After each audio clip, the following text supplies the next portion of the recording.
Hey, what's up everybody? It's Ray here. So as you guys know, I tore my ACL back in October 2022, and then I couldn't keep up my physical therapy, so my body just deteriorated. But I had some injuries from like 2014 with my hip. I had hip FAI of a labral tear, so whenever I did flares, I would get hamstring tendonitis on my left leg.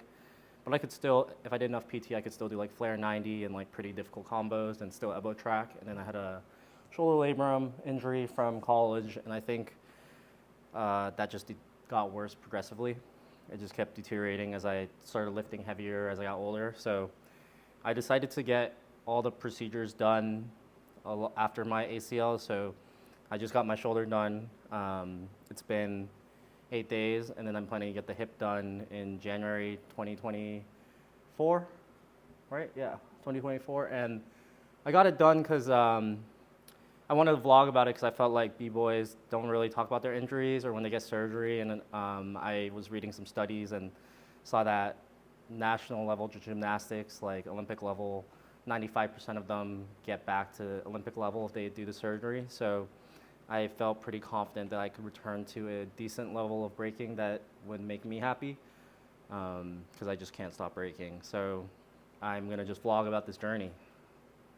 And it's been roughly 10 days, I'd say, since the surgery, and it's much better than the ACL. I think the only annoying thing is I gotta have this brace on for like 6 weeks, and so I gotta sleep upright. So I've been sleeping, I'll show you guys where I sleep in a bit, but I've been having to sleep upright, and other than that, the pain is not that bad. It's kind of like a dull ache. When I did the ACL, it was a patellar tendon bone-to-bone graft, and that hurt a lot, and I was taking oxy for that, and the pain didn't go away for 10 days. This is more like a dull ache that is just kind of there, and I just take some anti-inflammatories, and if I need to, I take some painkillers, but I really don't need to. I just kind of do it because I got nothing better to do but pass time. And you know, this is like the longest injury I've had, set of injuries I've had since I started breaking. I always would kind of just like push through injuries, and I decided I didn't want to get back to breaking without addressing the underlying things, because basically whenever I was doing UFOs or some move that required my shoulder, or if I was doing dips, my shoulder would like kind of like out angle weird. Now I'll try to find a video of this if I can, but basically I couldn't do dips because my scapula would just wing out, and I had to work out a lot to get my UFOs, but then my shoulder would always get really fatigued. So I'm just hoping that I can get back to a pretty high level of breaking when this is all said and done. And just to show you guys what the tear was like, so I don't know if this is the labrum tear.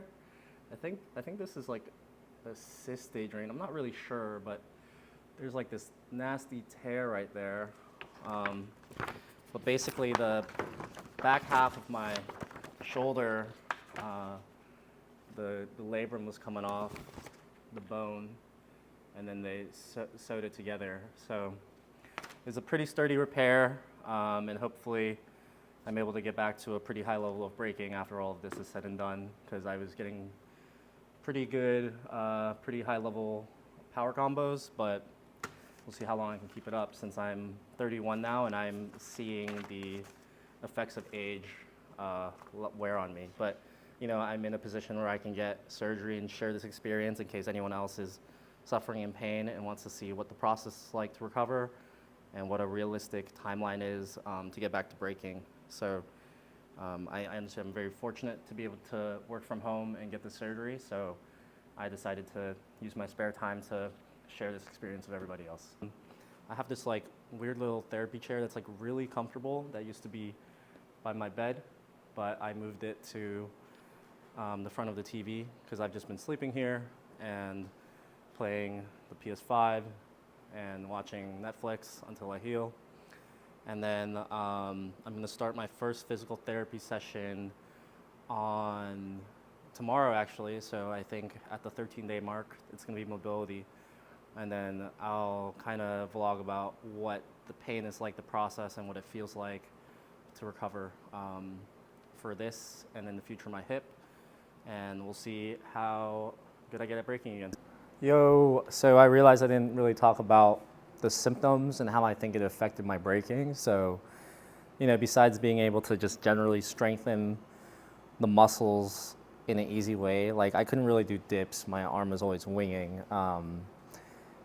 I had to do like so many like scapular workouts at physical therapy to get my scapula to function the way I wanted to. But then how it affected my braking, which is why I think I couldn't actually get certain moves because I could always do head spins. Like I get up to like 13 head spins, but whenever I tried to drill, I would always crash. And I think it's because when I moved my shoulders a certain way, my scapula stopped activating, and then my trap would like always give out. And my right trap is a lot stronger than my left trap.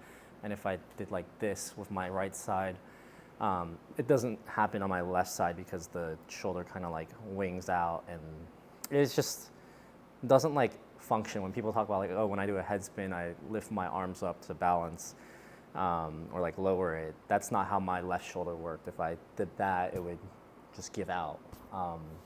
And that would cause issues with like my float moves, and eventually even like when I do flares. Now when you see people do flares and they push up with their right arm, my right arm is solid, so I can do this.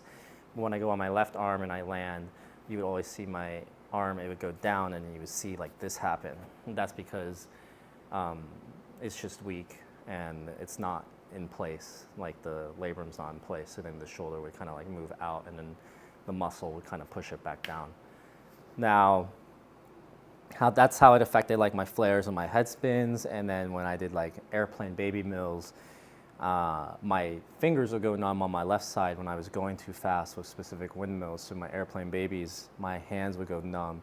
I would lose feeling in my pinky and my forefinger, and it would go away if I stretched. When I went to bed, when I was dating someone, if I was cuddling, I would wake up and my arm would be numb, and I thought that was normal because it happens on my right arm too, but it's so frequent on my left arm. And that's due to when you have a labral tear, it can cause a subscapular cyst to form.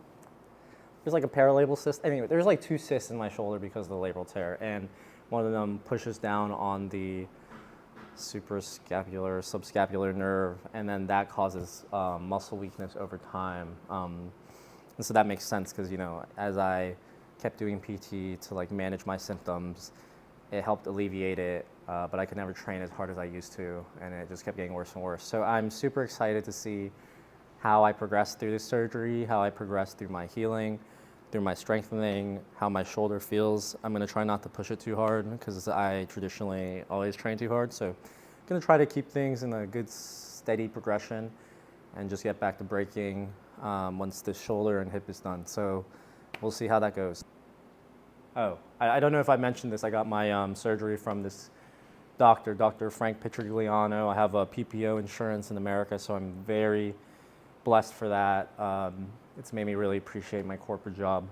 But, I did a lot of research, and it was between him or Dr. Mendelbaum, who I think used to do USA National Gymnastics coaching. I wanted a surgeon specifically specialized in gymnasts, and talking to him, it was super easy. He was super confident in the surgery.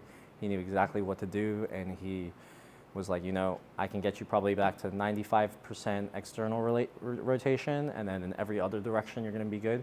And I'm right arm dominant, so to me that's not like as big of a deal in braking. So we'll see how the healing goes. We'll see how happy he is with everything, but I picked the best surgeon I could for the job, and the rest is up to me.